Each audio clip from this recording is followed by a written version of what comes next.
Hi viewers, welcome to our channel. Rajamouli గారి వారణాసి సినిమాని ఈసారి గ్లోబల్ లెవెల్లో తీసుకెళ్తున్న విషయం మనకు తెలిసిందే. 120 కంట్రీస్ అని చెప్తున్నారు. చాలా లాంగ్వేజ్ లో రిలీజ్ చేయబోతున్నారని తెలుస్తుంది. మరి దీనికి తగ్గ ప్రమోషన్స్ కూడా రాజమౌళి గారు ఏ స్థాయిలో చేస్తారో మనకు తెలిసిందే. అయితే ఇప్పుడు ఈ ప్రమోషన్ కి సంబంధించిన బడ్జెట్ అంటే ఎంత ఖర్చు పెట్టబోతున్నారు అనేది ఒక లెక్క బయటకు వచ్చింది. అది చూసి చాలా మంది షాక్ అయిపోతున్నారు. మరి ఎంత ఖర్చు పెట్టబోతున్నారు, దీనికి తాలూకా ప్రమోషన్స్ ఏ రేంజ్ లో ఉండబోతున్నాయి, మరి ఏ స్థాయిలో ఈ సినిమాని తీసుకెళ్లబోతున్నారు, ఇప్పుడు దీని గురించి డిస్కస్ చేయడానికి ప్రజెంట్ మనతో పాటు సీనియర్ జర్నలిస్ట్ ఇమ్మంది రామారావు గారు ఉన్నారు. వారిని అడిగి తెలిసిన ప్రయత్నం చేద్దాం. సార్ నమస్కారం. సార్ నమస్తే.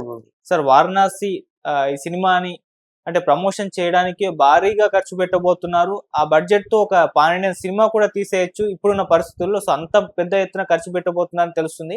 మరి ఎంత సార్ ఈ అమౌంట్, మరి ఎలా ఖర్చు ప్రమోషన్ చేయబోతున్నారు, ఏ స్థాయిలో తీసుకెళ్లబోతున్నారు సార్? వారణాసి సినిమాని ప్రమోట్ చేయడానికి నేను విన్న సమాచారం ఏమిటంటే 200 కోట్ల రూపాయలు దానికి కేటాయించారని విన్నాను నేను. కానీ 200 కోట్ల రూపాయలు కేటాయించారని చెప్పడం ప్రమోషను. అవును, చెప్పడం ప్రమోషను. అంత ఖర్చు పెడతారా లేదా తీసి పక్కన పెట్టినట్టయితే 200 కోట్ల రూపాయలు అంటే ఆల్మోస్ట్ అది 1/5 మాట. 5 భాగాల్లో ఒక భాగం. 1000ని ఒక భాగం తీసి 200 కోట్లు కదా ఖర్చు పెట్టడం. అయితే ఇక్కడ తెలుసుకోవాల్సింది ఏమిటంటే ఈయన రాజమౌళి ప్లాన్ చేయడం, ఈ ఫంక్షన్ ఎలాగైతే ప్లాన్ చేశాడో రామోజీ ఫిలిం సిటీలో, ఆ ప్రమోషన్లు కూడా అలాగే ప్లాన్ చేస్తాడు అనుకుంటున్నాను నేను. ప్రమోషన్ కూడా మార్కెటింగ్ చేసుకుంటాడు. మామూలు కాదు, ఇది ఇండస్ట్రీకి కొత్త పాఠం అన్నమాట. సినిమా తీయాలంటే ఇలా తీయాలరా, ప్రమోట్ చేయాలంటే ఇలా ప్రమోట్ చేయాలి, ప్రొడ్యూసర్ని గొరిగేయడం కాదు అనేటువంటి లెసన్ రేపు పొద్దున రాజమౌళి మనకు అందించబోతున్నాడు అనమాట. బట్ డెఫినెట్గా మరి అంత పెద్ద సినిమాని గ్లోబల్ లెవెల్లో రిలీజ్ చేస్తున్నప్పుడు మరి ప్రపంచవ్యాప్తంగా ఉన్న కొన్ని ముఖ్యమైన దేశాలు తిరగాలి కదా. సినిమాను బాగా ప్రేమించే ప్రేమికులు ఉన్న దేశాలు తిరగాలి. అలాగే రాజమౌళిని మొదటి నుంచి ఆదరిస్తున్న దేశాన్ని కూడా తిరగాలి, అక్కడ చూపించాలి. ఇన్ రిటర్న్ గ్రాటిట్యూడ్గా మరి ఇండియాలో ఉండాలి. సింగపూర్ కానీ ఇండియా కానీ మొత్తం మెయిన్ సెంటర్స్ తిరగాలి కదా. అవుతుంది, అంతకంటే ఎక్కువ అవుతుంది. కాదంటే నేను అనుకున్నది, నేను గమనించింది ఏంటంటే ఈ ప్రొడ్యూసర్ డబ్బు కేఎల్ఆర్ఐనా వీళ్ళందరూ ఉన్నారనుకోండి, వీరందరూ చాలా క్యాలిక్యులేటెడ్గా ఉంటూ సినిమాని ప్రేమించే వ్యక్తులు మాట.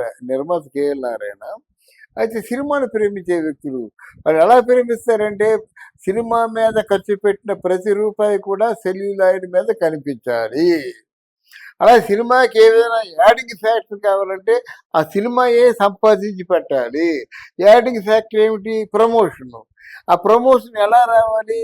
జోబులోకి తీసి డబ్బు ఖర్చు పెట్టడం కాదు, ఆ సినిమా మీదే ఎవరో ప్రమోట్ చేసుకునేలాగా చెయ్యాలి అనేటువంటి ఆలోచనతో ఉన్నటువంటి ప్రొడ్యూసర్ కేఎల్ నారాయణ గారు నాకు హలో బ్రదర్స్. అంతకుముందు కూడా మన ఎవరు పేరు గోపాల్ రెడ్డి గారు వాళ్ళు కలిసి సినిమా చేసేవాళ్ళు అన్నమాట. అప్పటి నుంచి తెలుసు, క్యాలిక్యులేటర్గా ఉంటారు. కొంత ఇండస్ట్రీలో ఉన్న అతి తక్కువ మంది ప్రొడ్యూసర్లు అసరామంతి రవికిషోర్ కానీ, మన శ్యామ్ ప్రసాద్ రెడ్డి కానీ, ఇక్కడ మన చెప్పాం కదా ఈయన కేఎల్ నారాయణ కానీ, వీళ్ళందరూ కూడా సురేష్ బాబు, అరవింద్ గారు, వీళ్ళందరూ కూడా క్యాలిక్యులేటెడ్గా ఉంటారన్నమాట.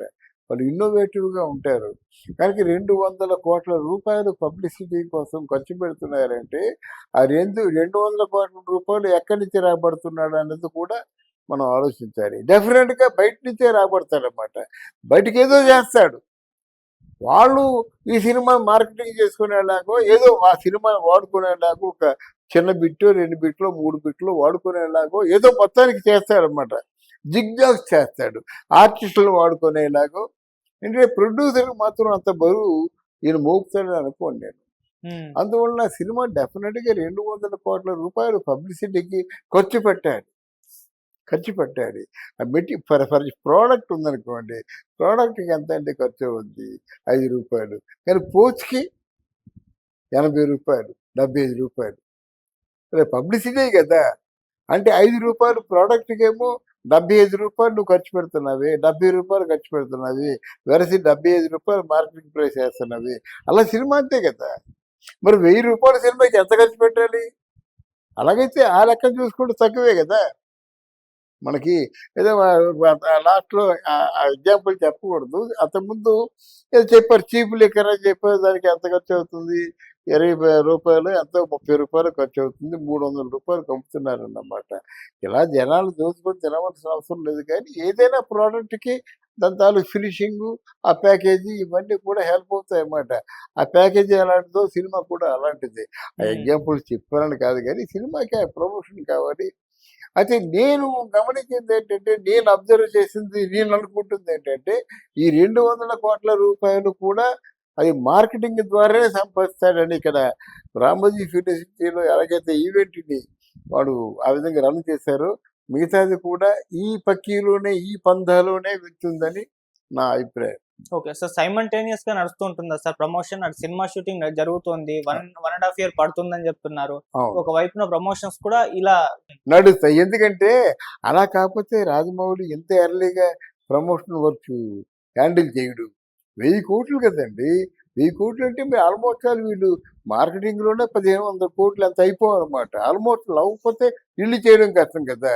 ఈ టైం గ్యాప్‌లో ప్రమోషన్ అయినప్పుడు జనరల్‌గా బయర్స్‌లోను ఒక ఉత్సుకత వస్తుందండి. ఏదో రకం నిన్న చూసాము. చూడకముందు నేను చెప్పిన మాటలేమిటి?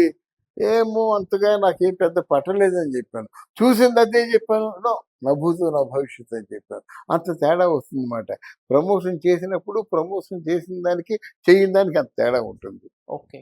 మొన్న చూపించారు. మరి ఇవాళ ఏం చూపిస్తారు అంటే చూపిస్తున్నాడు అక్కడ ప్రమోషన్‌లోను. అమ్మాయి అదే చూసి మతిపోయింది. ఇది చూసి ఇంకెవరు ఏమైనా ఉందా అనుకుంటా అన్నమాట. ప్రమోషన్ కొనసాగాలండి. ఏదేమైనా చాలా పెద్ద బడ్జెట్ కదా! ఆ బడ్జెట్ వచ్చేస్తుంది. వస్తుందా రాదా అని అలాగ ఆలోచించే పరిస్థితుల్లోంచి తప్పించుకున్నాడు. డెఫినెట్‌గా ఆయన పెట్టిన పెట్టుబడి వస్తుంది. లాభాలొస్తాయి. Right sir. ఈ దెబ్బతో ఆస్కార్‌లు కూడా వస్తాయి. ఇప్పుడు నేను చెప్పిన తర్వాత చాలామంది చెప్పారన్నమాట. ఆస్కార్ వస్తుంది, ఆస్కార్ వస్తుంది. ఎందుకంటే ఆస్కార్‌కి రాజమౌళి గారు చాలా చేరువలో ఉన్నారు కాబట్టి ఆస్కార్‌లు కూడా డెఫినెట్‌గా ఆస్కారు మహేష్ బాబుని వరిస్తుంది. ఆ ప్రతి పోస్టర్ కూడా ఇదిరా స్త్రీయత్వం అంటే ఇది అనిపించుకునే చేశారన్నమాట. ఓకే. ఆర్టిస్టులు వాళ్ళే. కానీ ఆర్టిస్టులు ఉపయోగించుకునే తీరు కావాలి కదా! బాగా ఉపయోగించుకున్నాడు. ఓకే. అది. అందువల్ల డెఫినెట్‌గా ఈ సొమ్ము చేసుకుంటుంది. ప్రతిష్టాత్మకంగా నిలబడుతుంది. అవార్డులు, రివార్డులొస్తాయి. కాదంటే ప్రమోషన్ మాత్రం డెఫినెట్‌గా బయట నుంచి అమౌంట్‌తోనే ప్రమోషన్ చేస్తాడు. Right sir. Thank you so much sir. Thank you అమ్మా. Thank you very much.